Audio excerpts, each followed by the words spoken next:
a dar inicio a la sesión número 4, que corresponde al modelo de atención integral de salud basado en la persona, familia y comunidad. ¿Se escucha bien, claro? Sí, Doctora. doctora. Gracias.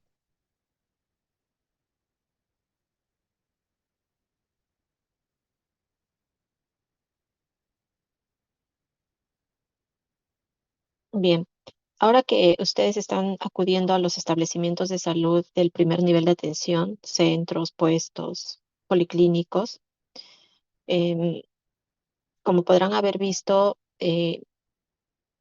en estos establecimientos de atención no solamente hacemos una atención recuperativa en la consulta médica, sino además tenemos que hacer seguimiento de los pacientes de riesgo en la jurisdicción sanitaria asignada.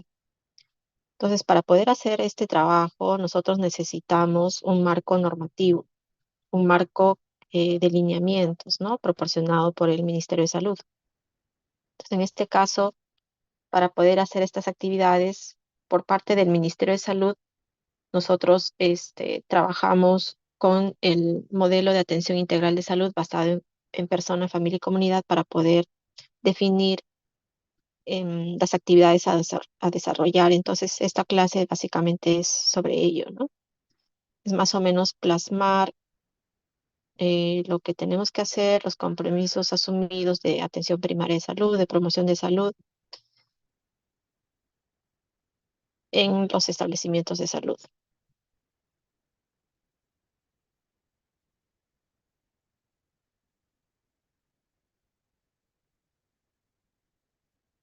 Entonces, ¿cuáles son los objetivos de esta sesión? Em, como ven en el título de la sesión, que es el modelo de atención integral de salud de la persona, pero también de la familia y de la comunidad, ya en todo el desarrollo de la carrera de medicina, básicamente todos los conocimientos que ustedes han ido incorporando es para lo que es el estudio de la persona, ¿no? En sus diferentes sistemas, aparatos, patologías. Pero ahora, como ya entramos un poquito más en una forma de atención que involucra a la familia y a la comunidad, también tenemos que conocer, ¿no? La relevancia de la definición de la familia y cómo es que la definición de familia se incorpora en el manejo de nuestros pacientes. Luego, el otro objetivo es por qué tenemos que incorporar el trabajo con las familias. Luego tenemos que tener claro algunas definiciones, como por ejemplo, qué significa atención integral de salud, qué significa cuidado integral de salud, em, luego qué significa salud familiar, salud comunitaria, ¿no? Porque así como eh, ya tenemos una definición clara de atención primaria de salud, tenemos una definición clara de promoción de la salud, de los diferentes niveles de prevención. También tenemos que tener claro la definición de atención integral, la definición de cuidado integral, de lo que es salud familiar y lo que corresponde a salud comunitaria. ¿Ok? Y posteriormente vamos a analizar el modelo, el marco normativo del Ministerio de Salud referente al cuidado integral de salud por curso de vida para la persona, familia y comunidad. Entonces, nuevamente retrocedemos un poquito a lo que es la Conferencia Internacional sobre Atención Primaria de Salud de Alma Ata y, y ya desde esta conferencia se puso en hincapié que no solamente tenemos que dar una atención de calidad al individuo, sino también tenemos que incorporar a su familia y a la comunidad mediante una plena participación. ¿Por qué? Porque ya hemos visto que los determinantes de la salud tienen una gran relevancia en los resultados sanitarios, ¿no? Y gran parte de los determinantes están en nuestros comportamientos, en nuestros estilos de vida, en donde nosotros vivimos, en nuestro ambiente. Es por eso que hay que incorporar a la familia y a la comunidad. Y cuando hablamos de familia eh, y del individuo, cuando hablamos de la persona, no a la persona como un todo, sino a la persona en sus diferentes etapas de vida y a la familia también en sus diferentes etapas de desarrollo, ¿no? Ya en la ficha familiar vamos a ver un poquito del ciclo vital familiar, pero ya estamos entrando un poquito más a tener mayor énfasis en cómo es que la familia podría involucrarse para el cuidado de la persona. Entonces ya desde Alma Ata se recomienda el trabajo en las personas, en las familias, en las comunidades, con una plena participación, tomando en cuenta cada una de las etapas de vida y las etapas de la formación de una familia.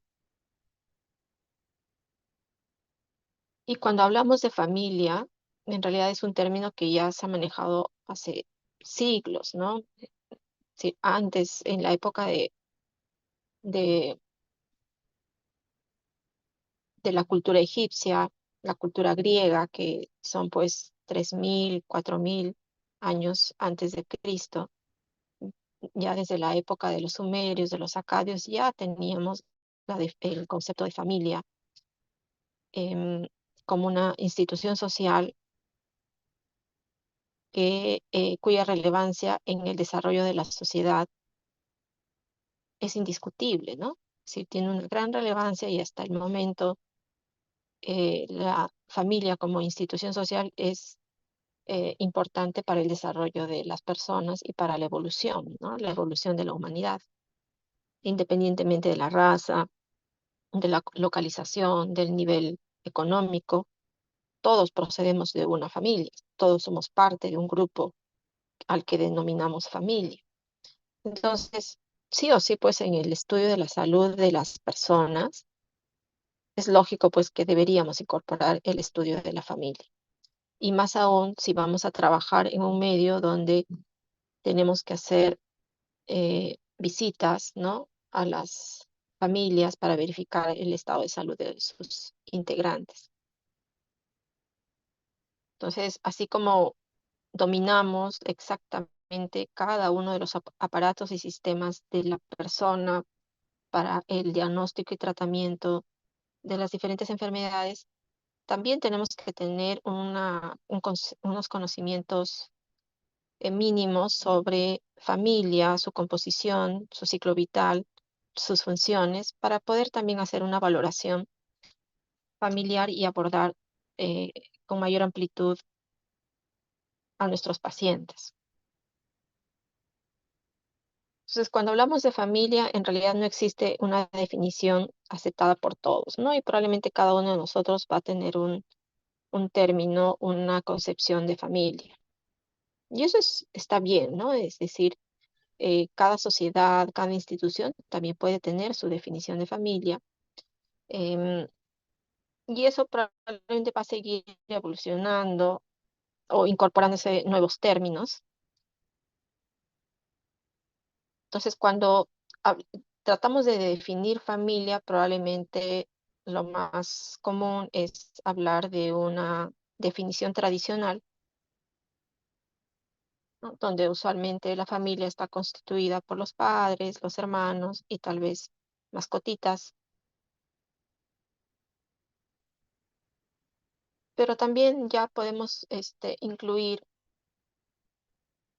eh, familias poco tradicionales, y lo pongo entre comillas porque tampoco ya no se usa mucho el término tradicional que antes se usaba con mayor frecuencia, ¿no? Ahora, con la evolución, también se están tratando de eh, sustituir algunos términos, ¿no? Entonces, em, pero como parte de esta clase, sí tenemos que de todos modos enmarcar un poquito cómo ha sido la evolución y qué tipos de familias ahora se pueden incluir, como por ejemplo las familias que tienen solo padre o madre, las familias con padres que son homosexuales y sus respectivos hijos adoptivos o concebidos in vitro, los segundos matrimonios, comunidades religiosas, grupos de amigos. Y por ejemplo, las familias están evolucionando y también sus tipos, ¿no? Por ejemplo, este es un grafiquito de las familias de Estados Unidos y cómo se diferencia la proporción de los tipos de familias, ¿no? En el año de 1970 versus el año 2000. Y lo que se puede ver es la tendencia de una disminución de las familias nucleares, que eso asumo que ya han visto en la práctica y en la ficha familiar incluso ustedes pueden eh, tipificar a sus familias como nucleares. Luego tenemos aquí parejas, ¿no? Parejas que están, familias de papá y mamá o de parejas que están casados pero no tienen hijos.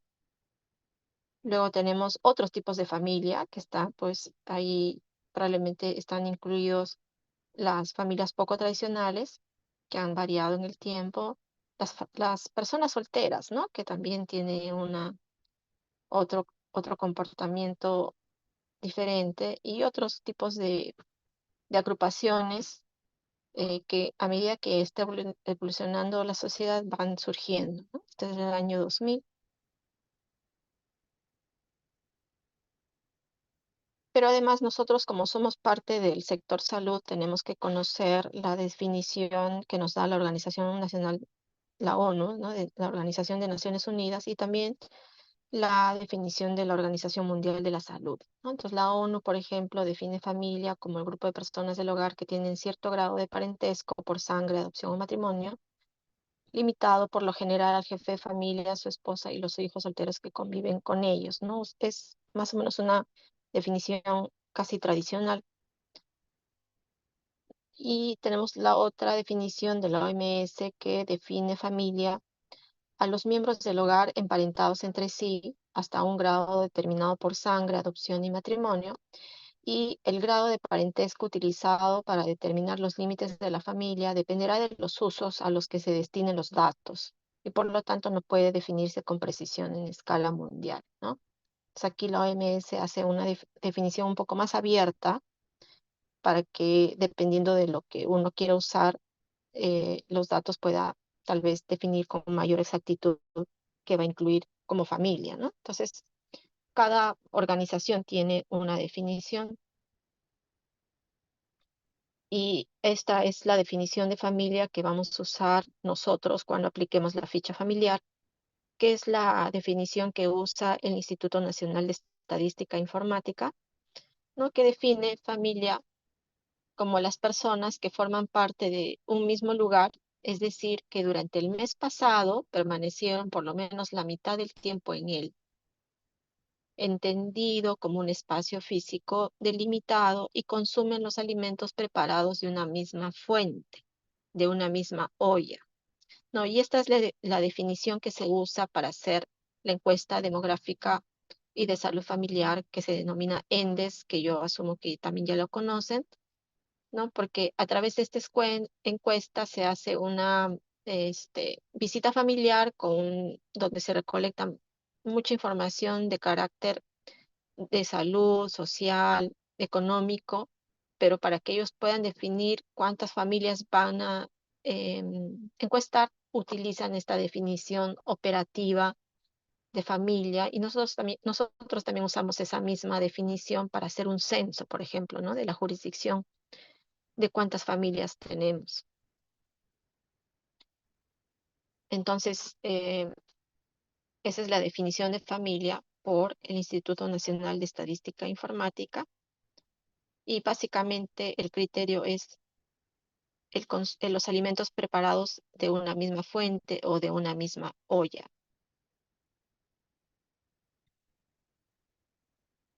Entonces aquí,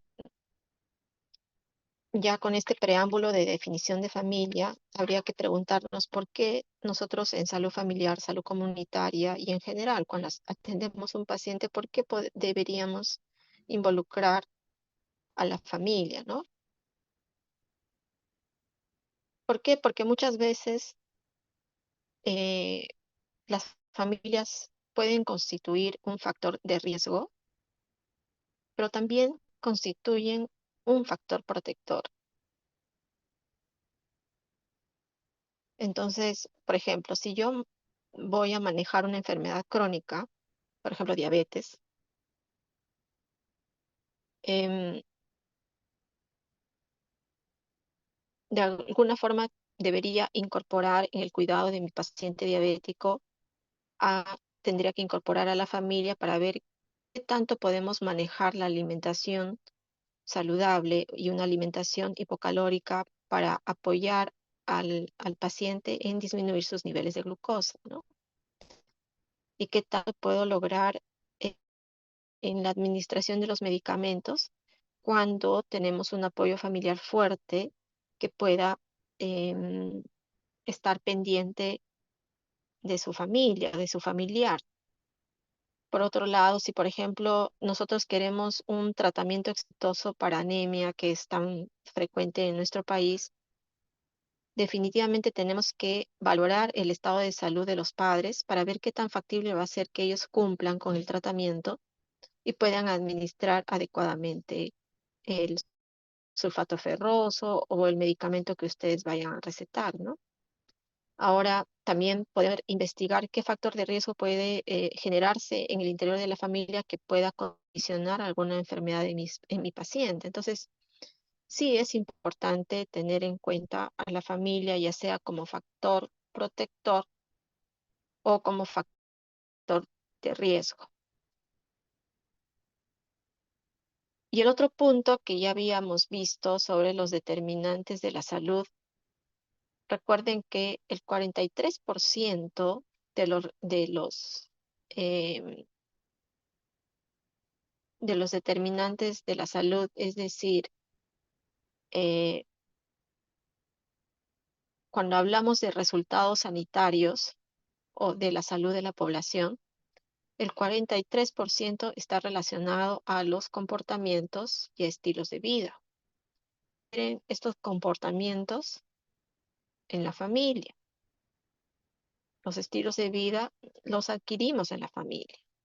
Y si a esto le sumamos que el 20% de los determinantes están relacionados al ambiente y al entorno de donde nosotros vivimos, entonces tenemos que definitivamente involucrar a la familia, nuestro ambiente familiar y nuestro ambiente de las condiciones materiales en donde vivimos. Entonces, si queremos tener un resultado sanitario positivo, sí o sí tenemos que involucrar dónde surgen o dónde pueden interferir estos determinantes, ¿no? Los estilos de vida y el entorno. Ahora, em, y por otro lado, ¿por qué involucrar a la familia? Porque, por ejemplo, ¿no? Si uno de nosotros nos enfermamos, no solamente somos nosotros, ¿no? Sino nuestra familia está preocupada por nosotros y hay como una conexión con ellos. O si, por ejemplo, nosotros estamos en el trabajo o en la universidad y de repente nos llaman y nos dicen que alguno de nuestros familiares está enfermo, nos preocupa, ¿no? Es decir, nos afecta como integrantes de la familia. Entonces, sí o sí tiene relevancia involucrar a la familia en el cuidado de la salud de una persona.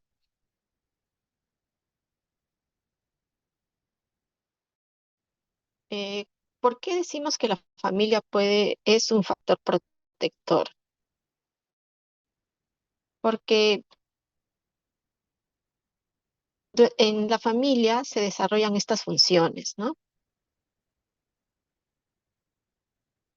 La familia como un todo, como un equipo, debe cumplir las funciones de cuidado, debe cumplir las funciones de afecto, la función de estatus. De estatus significa que de las ganas de salir adelante, ¿no? De que cada uno de los integrantes de la familia puedan lograr sus objetivos y salir adelante. La familia también tiene la función de la socialización, ¿no? Desde que somos chiquititos y estamos en el colegio o en la universidad. Esa es la función de socialización que estamos desarrollando y que se inicia en la familia, ¿no? Cuando socializamos con nuestros hermanos, nuestros padres u otros integrantes de la familia, pero la socialización nos permite también ser independientes posteriormente, ¿no? Y la función de reproducción para seguir avanzando pues en la vida, ¿no? En la sociedad, seguir evolucionando a medida que pasen los años. Entonces, una función clave, por ejemplo, en cuanto al cuidado, ¿no? Es cuando, por ejemplo, tenemos a los recién nacidos, ¿no? Los recién nacidos, incluso durante el apego que se logra en la primera hora de vida, después del parto, desde ese momento, incluso antes, ese es un momento clave para fortalecer el lazo que puede existir entre ese vínculo que puede existir entre la mamá y el bebé, ¿no? Ese vínculo que después se sigue potenciando, particularmente durante los primeros 5 años de vida, es crucial para el desarrollo, pues, de la autoestima, el desarrollo de habilidades sociales, ¿no? Para lograr que la persona sienta que es parte de algo, ¿no? Ese sentimiento de pertenencia eh, se logra con el cuidado afecto que se da particularmente en toda la etapa eh, de la niñez, que es crucial, ¿no? Porque después, por ejemplo, cuando vemos adolescentes que están en pandillaje, el pandillaje es para lograr sentir esa pertenencia que no pudieron sentir cuando eran más pequeñitos, cuando estaban en su familia de origen con sus padres, ya sea porque el padre o mamá abandonó, o porque se fue de la casa, o porque tenía algún hábito nocivo que hacía que no esté todo el tiempo en casa, ¿no? Entonces, el cuidado y el afecto tiene que ver mucho con nuestro sentimiento de pertenencia cuando somos parte de algo y permite también con el estatus crecer y buscar siempre la mejora, ¿no? Es decir, en la evolución de nuestro desarrollo como familia. Entonces, como factor protector, cumpliendo estas funciones, la familia tiene un rol fuerte en el desarrollo eh, psicosocial, emocional, espiritual del ser humano. Pero también tenemos familias que se comportan como factores de riesgo. Y aquí, por ejemplo, tenemos familias donde hay problemas en la comunicación, o hay abandono de la familia de origen, o familias de origen incompletas, o familias con antecedentes de abuso de sustancias, conductas violentas, abuso sexual, enfermedad mental, embarazo en la adolescencia en familiares de primer grado, padres autoritarios, violencia familiar, conflictos familiares, ausencia de figuras de autoridad, predominio de formas de comunicación conflictiva, dificultad para marcar los límites, confusión de valores, confusión de roles. Familia como factor de riesgo, lo más frecuente creo que vemos acá en el primer nivel es violencia familiar, ¿no? Y también conductas delictivas, drogadicción y tal vez otras familias como riesgo podría ser este, conflictos, ¿no? Conflictos eh, dentro de la familia.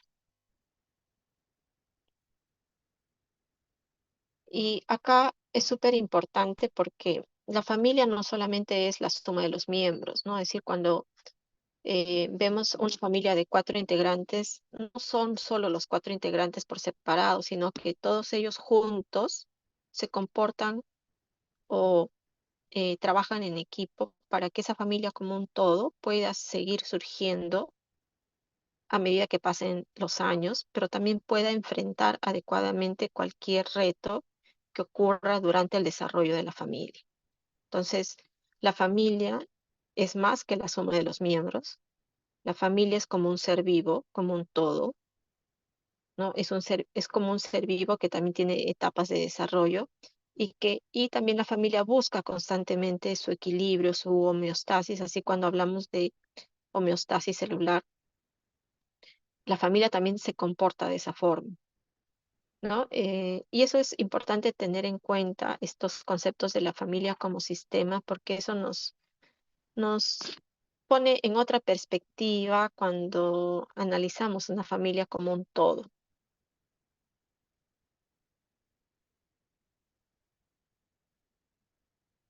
Entonces, al ser la familia como un sistema que se comporta como un ser vivo, también tiene un ciclo evolutivo. De la misma forma como nosotros como seres humanos tenemos un ciclo evolutivo, nacemos, crecemos, somos adolescentes, envejecemos y morimos, así como el ciclo evolutivo de una plantita, el ciclo evolutivo de una célula. De la misma forma, la familia como un todo tiene un ciclo evolutivo. Y es importante diferenciar cada etapa del ciclo vital porque estas etapas, cada una de ellas tiene características importantes, incluso algunos riesgos que nosotros podríamos anticipar para poder hacer alguna intervención previa, ¿no? Entonces, comúnmente el ciclo vital de una familia inicia con la formación de la pareja sin hijos, luego viene el nacimiento del primer hijo, es decir, con la familia en formación, la familia en la extensión con el nacimiento del primer hijo, luego el primer hijo ya está en edad escolar, luego el hijo es adolescente y ya cuando el hijo mayor parte, ya sea para formar una nueva familia o porque desea vivir aparte, ya hablamos de lo que es la plataforma de despegue, y cuando ya todos los hijos han partido y se quedan solo los padres, hablamos de un nido vacío, que seguro en algún momento lo van a escuchar en el futuro. Y cuando ya uno de los padres fallece, ya hablamos de retiro o jubilación. Y en la ficha familiar, ustedes van a ver que tiene el término de familia en contracción. Entonces, cada etapa tiene sus particularidades, tanto en el cuidado de la salud biológica, en el cuidado de la salud psicológica y también en lo que es la función de socialización.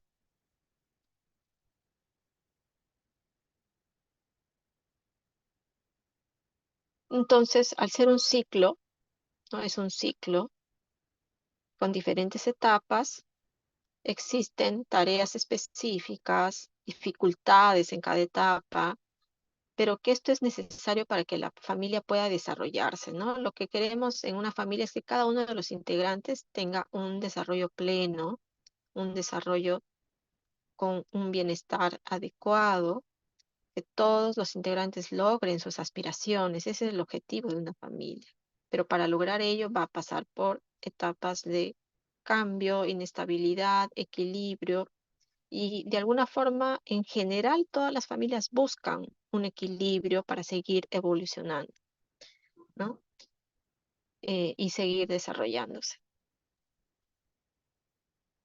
Cuando ya existe un desequilibrio, nosotros, yo que soy médico de familia, ya hablamos del término de crisis familiar, ¿no? Que es este, un diagnóstico que nosotros hacemos cuando, por ejemplo, entre etapa y etapa existe un desequilibrio que tal vez la familia no lo puede manejar muy bien y que necesita una intervención adicional, ¿no? Entonces, una crisis familiar nosotros lo podemos ver como médicos de familia. Entonces, nos ubicamos nuevamente aquí en este grafiquito. Ay, usualmente nosotros en la carrera nos enfocamos en el cuidado de la persona por aparatos y sistemas, en diagnóstico de enfermedades,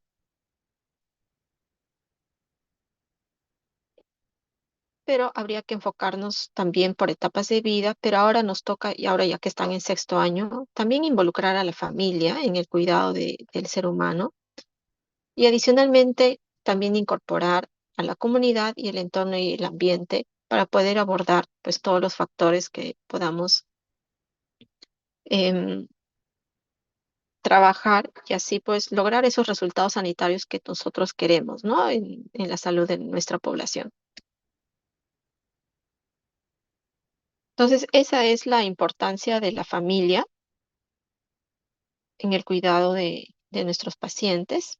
Pero ahora justo viene un término, ¿no? Lo que es atención integral de salud, ¿no? Ustedes en reiteradas oportunidades van a escuchar, vamos a hacer una campaña de atención integral de salud. O, por ejemplo, en lo que es atención primaria de salud, existe un atributo que es la integralidad. Pero, ¿qué es integralidad? ¿Qué es atención integral de salud? Y nosotros como médicos tenemos que saber las definiciones. ¿Qué es atención integral de salud? Entonces, en este grafiquito, ustedes tienen en el centro la atención integral de salud. Para nosotros decir que estamos haciendo atención integral de salud, tenemos que atender a las personas bajo un enfoque biopsicosocial. Es decir, no solamente tomando en cuenta el componente biológico, sino también el psicosocial. Aparte de ello, nosotros tenemos que incorporar en la atención de la persona, tenemos que incorporar a la familia y a la comunidad. Y además, no solamente hacer actividades de recuperación, sino también desarrollar intervenciones de promoción de la salud, de prevención, recuperación y rehabilitación. Cuando nosotros desarrollamos estos tres tipos, estos tres ejes, hablamos de una atención integral de salud. Eso es atención integral de salud. Todas las acciones e intervenciones que desarrollamos con estos tres ejes. ¿Ok? Eso es atención integral de salud.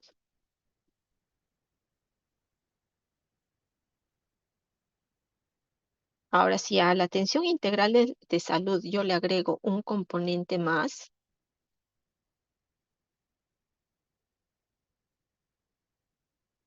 que es el bienestar, cuando le agrego bienestar, ya hablo no solo de atención, sino de cuidado. Entonces, yo hablo de cuidado integral de salud cuando implemento acciones, intervenciones de atención integral de salud para promover, mantener, recuperar, rehabilitar, paliar, con la finalidad de lograr un bienestar en la población. Y cuando hablamos de bienestar, estamos hablando ya del término de desarrollo pleno y autónomo de los individuos y sus familias, ¿no? Entonces se amplía un poco más las intervenciones y el concepto cuando hablamos de cuidado integral de salud. Entonces, no solamente vamos a enfocarnos en el desarrollo físico, sino también tenemos que trabajar en el desarrollo cognitivo, desarrollo emocional y desarrollo social.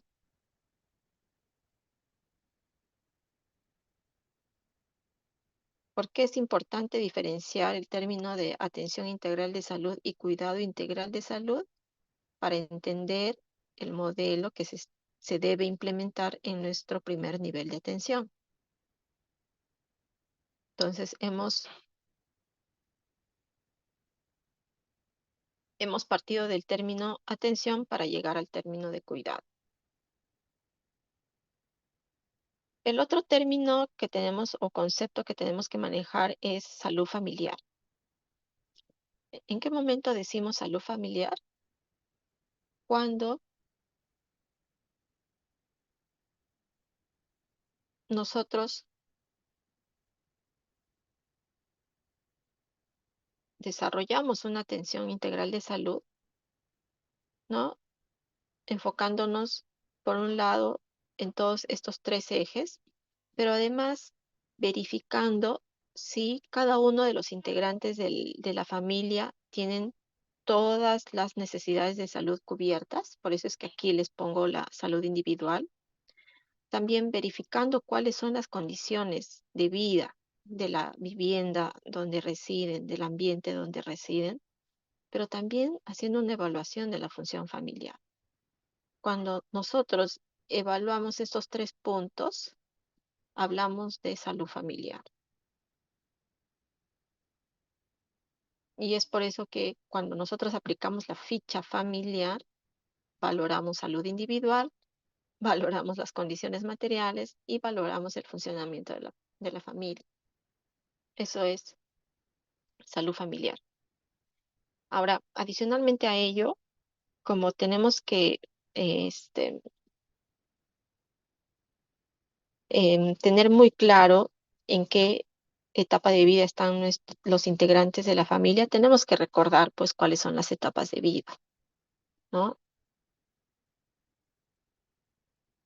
Y esto es pregunta de examen, ¿no? Entonces, em,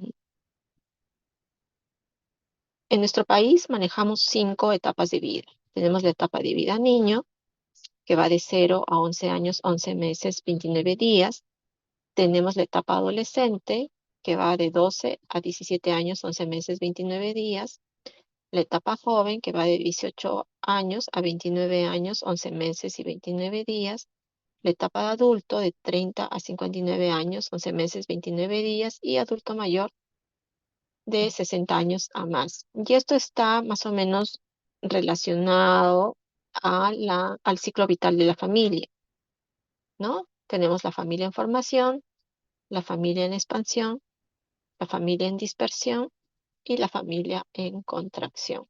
¿Y por qué es importante reconocer el ciclo vital y las etapas de vida? Porque nosotros vamos a desarrollar diferentes tareas, verificar qué necesidades tienen por cada etapa, ¿no? Y cada etapa de vida tiene sus particularidades. Cuando estén en su centro de salud haciendo sus prácticas, pidan a sus tutores para que les enseñen las historias clínicas por etapas de vida, ¿no? Que son 5, son diferentes y abordan las particularidades de cada etapa de vida.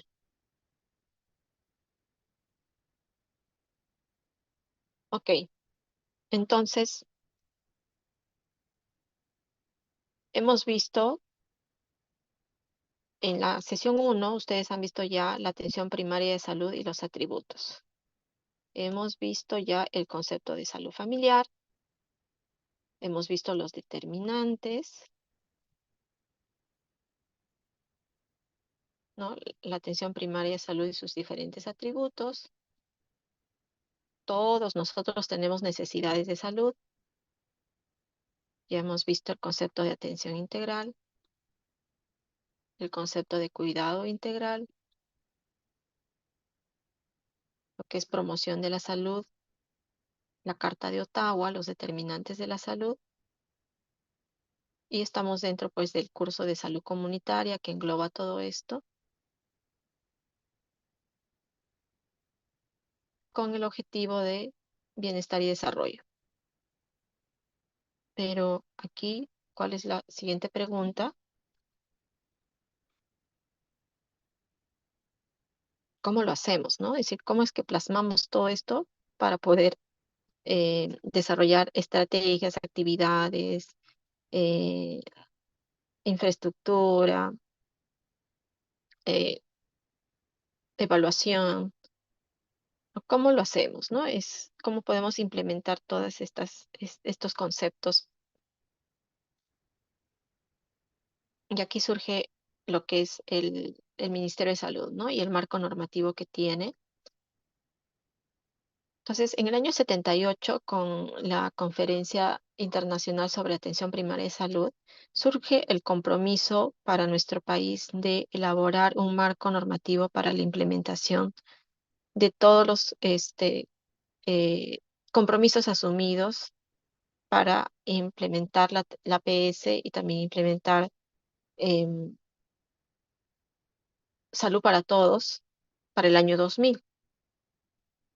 Pero bueno, hubo algunas demoras, pero en respuesta a esta conferencia en nuestro país en el año 2003, surge este documento normativo que les muestro, que se denominó la salud integral, compromiso de todos, el modelo de atención integral de salud, ¿no? Esto fue en el año 2003, muchos de ustedes no nacían, eh, pero es como un primer esbozo para poder plasmar los compromisos de lo que es em, promoción de la salud, atributos de atención primaria, salud familiar. salud comunitaria. Después, en el año 2010 y 2011, surgen estos tres documentos normativos para fortalecer el primer nivel de atención. Y este modelo que se denominaba la salud integral compromiso de todos, el modelo de atención integral de salud, cambia de nombre y se denomina en el 2011 modelo de atención integral de salud basado en familia y comunidad. Entonces, con en el año 2011 también se trata de impulsar nuevamente este, este manejo del primer nivel de atención para mejorar el sistema de salud peruano, con también este fortalecimiento de la normativa para cada etapa de vida. Pero más o menos hubo muchas dificultades en realidad para implementarlo y ahora el último que ha surgido en el año 2020, justo antes de pandemia, es como una reevaluación de lo que se tenía y una reformulación del marco normativo para eh, el fortalecimiento de la atención en el primer nivel de atención. Entonces, actualmente el modelo de atención integral de salud se denomina de esta forma, ¿no? Se denomina modelo de cuidado integral de salud por curso de vida para la persona, familia y comunidad. Ese es el marco normativo actual para la programación y las intervenciones que se deben desarrollar en el primer nivel de atención, dando respuesta a los compromisos asumidos a nivel internacional, ¿no? Es decir, en Alma Ata, en Ottawa y en los sucesivas conferencias organizadas por la Organización Mundial de la Salud. La finalidad de este documento normativo es mejorar con equidad las condiciones y el nivel de salud de la población residente en el Perú, que se parece mucho al objetivo pues, que se enmarcó en la conferencia de Alma Ata, ¿no? En el año 78.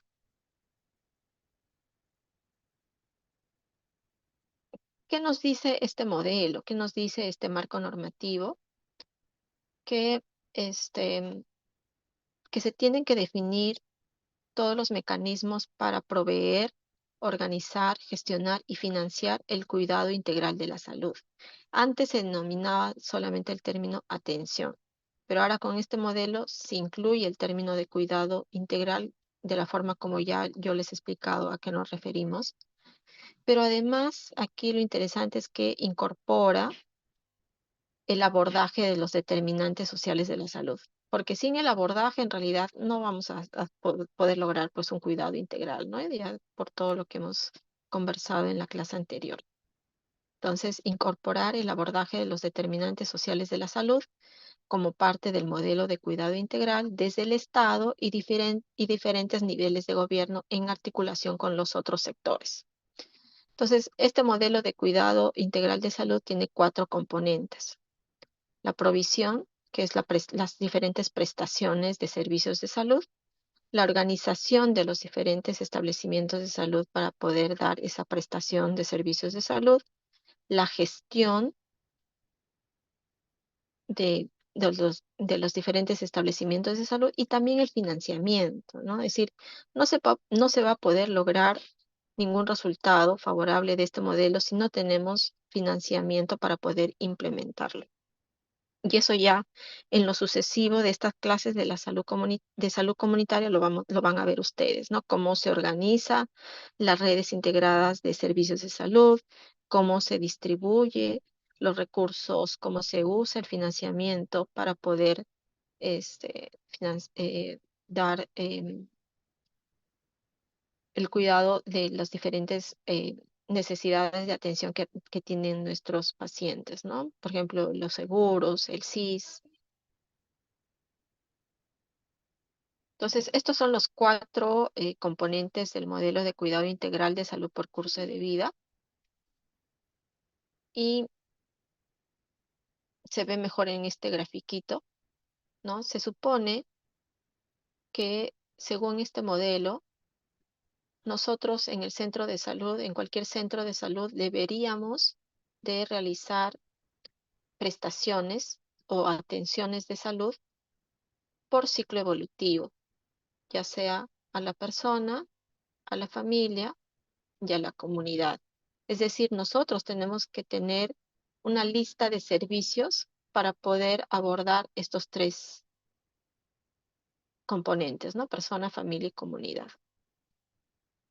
Pero para esta prestación nosotros tenemos que trabajar en la organización, en el financiamiento y en la gestión.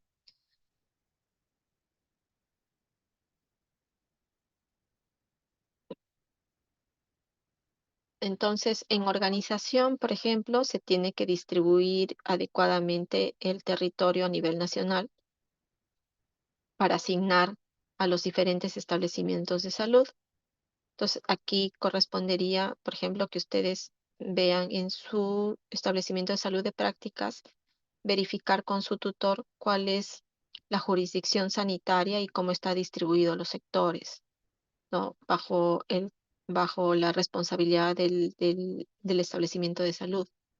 Ahora, otro punto es que el primer nivel de atención se está organizando en redes integradas de salud y eso ya lo van a ustedes desarrollar en otra clase. Cómo se organizan los diferentes servicios para poder brindar, por ejemplo, la consulta externa, servicio de emergencia, las visitas domiciliarias, ¿no? Y también se tiene que verificar cuál va a ser el financiamiento, si es por seguros, por el SIS o por otro tipo de financiamientos o incentivos, ¿no?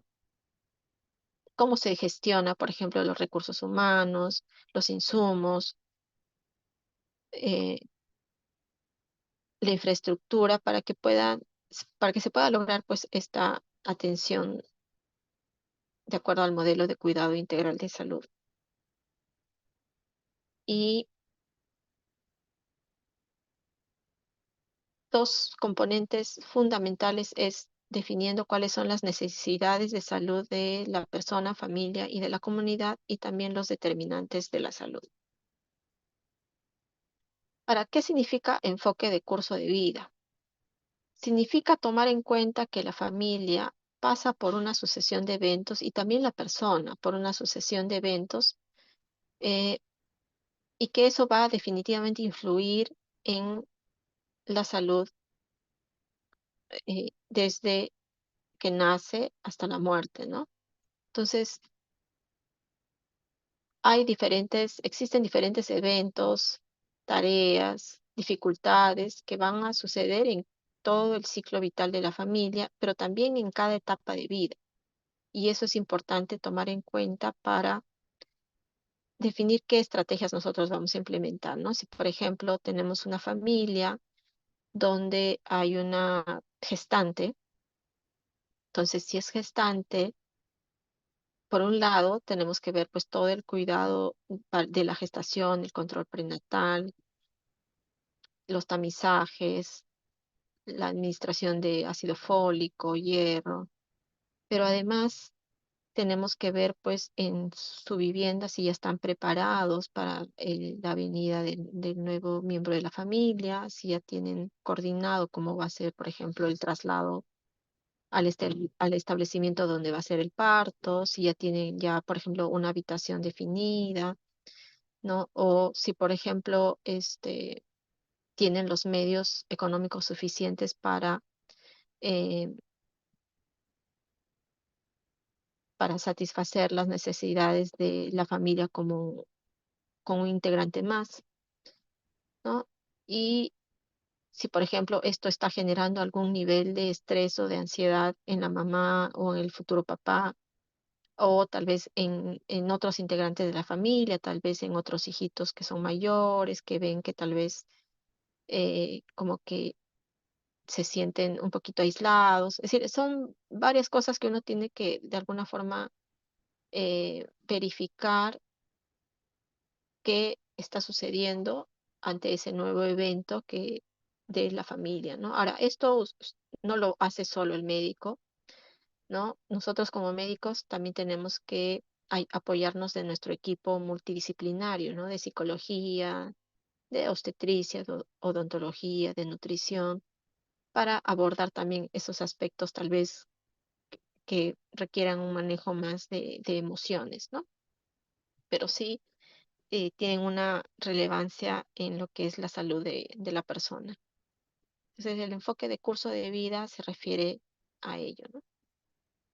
Entonces, aquí existen algunos, durante el curso de vida, hay algunos escenarios y momentos significativos, ¿no? Por ejemplo, en lo que es la etapa de vida niño, un evento significativo es la gestación y el nacimiento del bebé, pero también la escolaridad, ¿no? Que va de la mano con la función de socialización en la familia.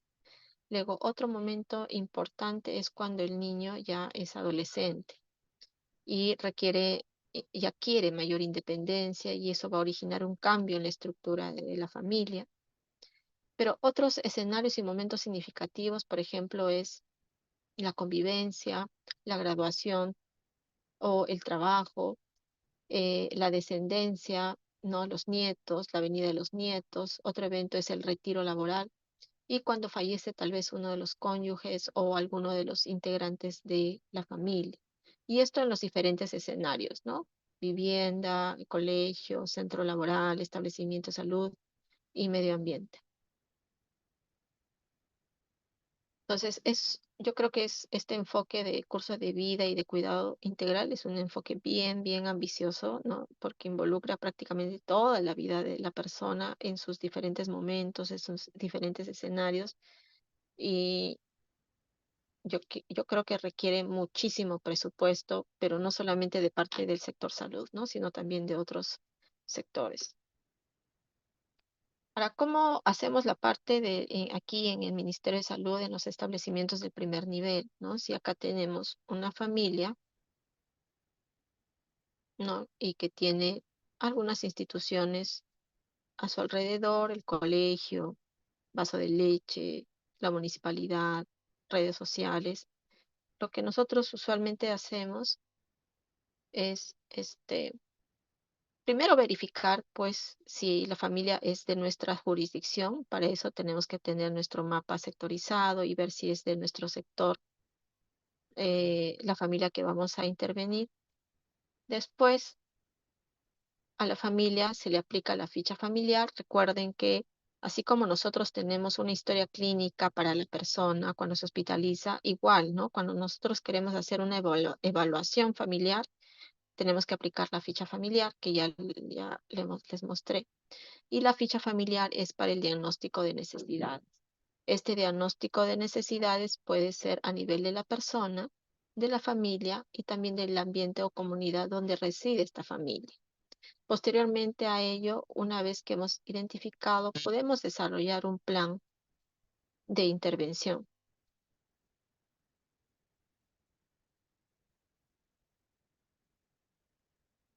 un plan de intervención que incluya estrategias de promoción de la salud en los diferentes escenarios, actividades de prevención, ya sea primaria, secundaria o terciaria, y también cuidados a nivel individual por cada etapa de vida, dependiendo de los integrantes de la familia, ¿no? Ya sea a nivel del establecimiento de salud, es decir, intramuro, o si no fuera del establecimiento de salud, que es la parte extramural. El punto 4 significa involucrar de todos modos los determinantes sociales para esa familia, ¿no? En coordinación con otros actores de la zona, que pueden ser pues colegios, vasos de leche, agentes comunitarios, alguna agencia de la municipalidad y todo respaldado pues con las políticas públicas, ¿no? ¿Se acuerdan? En la exposición de promoción de la salud vemos que eh, salud en todas las políticas y políticas públicas son cruciales también para que alguna estrategia que ustedes quieran implementar pueda tener mejores resultados, ¿no? Es decir, con participación de otros ministerios. Entonces, para recapitular, el equipo multidisciplinario de salud hace un diagnóstico de necesidades aplicando la ficha familiar para valorar cuáles son los riesgos a nivel individual por etapas de vida, los riesgos como familia en el medio ambiente donde vive y también los riesgos en la comunidad, ¿no? Tal vez de vectores, los depósitos de basura, el manejo de inservibles, desechos, peligro de lluvias, inundaciones que son parte de la salud comunitaria. Entonces, aquí la ficha familiar la van a hacer durante la práctica. Incluso el llenado de la ficha familiar es parte de una de las prácticas. Y luego ya entramos a lo que es el concepto de salud comunitaria. Entonces, salud comunitaria es un conjunto de procesos y acciones para la implementación del trabajo en salud extramural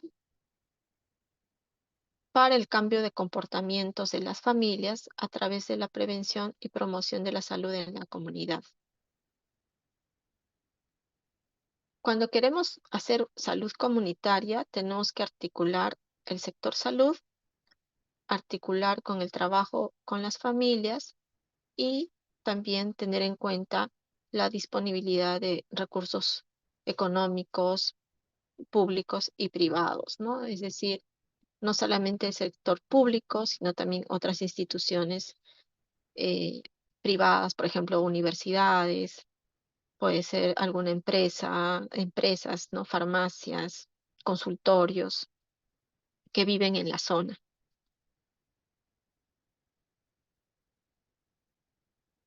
Cuando ya hemos revisado el concepto de atención integral de salud, el concepto de cuidado integral de salud, y cuando ya hablamos de salud comunitaria, aparte del manejo de persona y familia, tenemos que ver de qué forma involucramos al gobierno local, es decir, al alcalde y a los regidores o alguna agencia del gobierno local en la zona donde estamos laborando, ¿no? Luego tenemos que ver el registro de los actores sociales, que son los diferentes, em, ya sea, pueden ser personas, organizaciones que puedan tener una relevancia en el desarrollo de la zona o en el diagnóstico de la zona.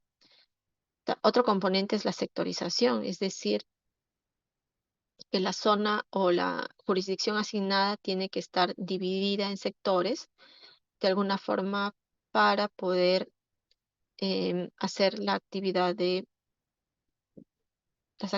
planificadas para aplicar, por ejemplo, la ficha familiar o hacer alguna actividad en alguna institución educativa de alguno de estos sectores, ¿no? Por ejemplo, este es un mapa sectorizado del puesto de salud de las flores, ¿no? Aquí hay un grupo del puesto de salud de las flores y, por ejemplo, el puesto de salud de las flores tiene 8 sectores, como pueden ver aquí, y pertenece al distrito de Santiago de Surco. Ahora, gran parte del país ya tiene sus mapas sectorizados y asignados a cada establecimiento de salud, así es que esto es más sencillo de lo que era antes, ¿no? Esto ya está prácticamente listo. Lo único que ahora está pendiente para nosotros es, por ejemplo, verificar por cada manzana si el número de lotes es el mismo o han aumentado las viviendas, ¿no? Para ir verificando el número de usuarios o el número de pacientes. Pero cada establecimiento de salud del sector público, es decir, centros y puestos de salud, tienen su mapa sectorizado. Y de cada sector también se puede tener un mapa ampliado para definir las zonas de intervención. Em, Se supone que con los actores sociales que incluyen, por ejemplo, los dirigentes, presidentes de vasos comunales, los representativos de la zona de intervención, se puede hacer un diagnóstico participativo para elaborar un plan de salud local. Ahora, esto es más factible, por ejemplo, cuando hacemos trabajo en el interior del país, en comunidades más pequeñas, ¿no? Pero acá es más difícil en Lima, donde los distritos son tan amplios, con mucho hacinamiento, es bien complicado realmente hacer un diagnóstico participativo. A veces se hace diagnóstico participativo, pero así macro, por ejemplo, del distrito de Chorrillos, ¿no? Entonces, donde participan los diferentes este, directores o jefes de las instituciones públicas y privadas para hacer un diagnóstico participativo. Lo ideal sería hacer así en forma mucho más local, pero es complejo, eh, ya eh, por por el número de lotes, de manzanas, de habitantes, y a veces pues el trabajo no solamente requiere tal vez venir durante un turno en la mañana en el centro de salud, sino tenemos que adecuarnos a los horarios, por ejemplo, de los dirigentes, que muchos de ellos trabajan y solo se pueden encontrar en sus casas en las noches. Entonces, es un trabajo complicado, arduo. Y el objetivo también es lograr una acción multisectorial e intersectorial cuando hacemos salud comunitaria.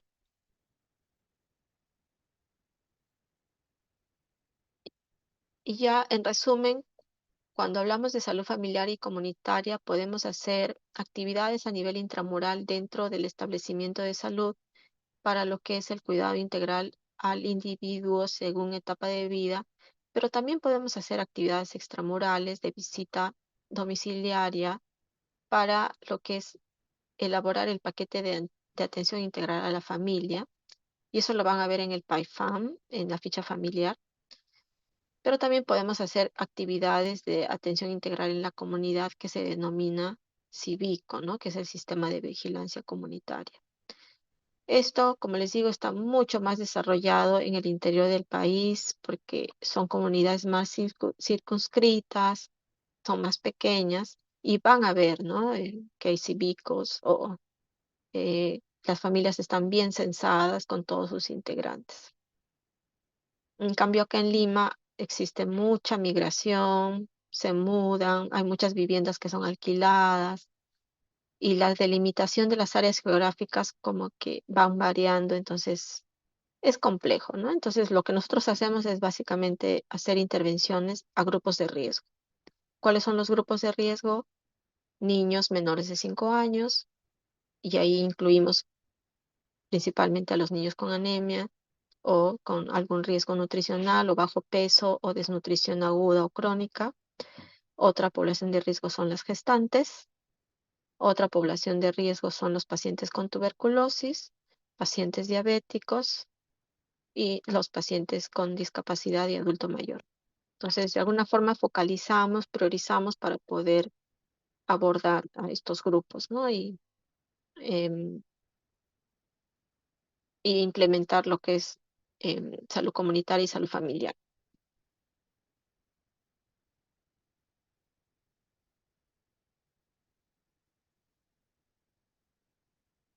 Y eso es todo con respecto a la clase del día de hoy también, ¿no? Es decir, hemos iniciado con el término de cómo definimos salud, y eso yo creo que es algo que todo el tiempo lo vamos a ir viendo en toda nuestra carrera, y cuando ustedes también egresen es algo que todo el tiempo les van a preguntar. Y yo creo que en cada momento nosotros podemos construir salud, ¿no? Desde que vemos un paciente, abordamos otras necesidades, solucionamos sus motivos de consulta.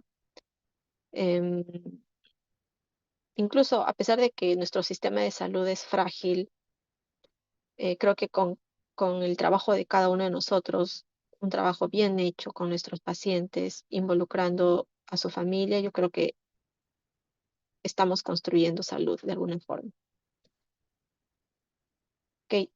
¿Tienen alguna pregunta? ¿Están cansaditos? No sé.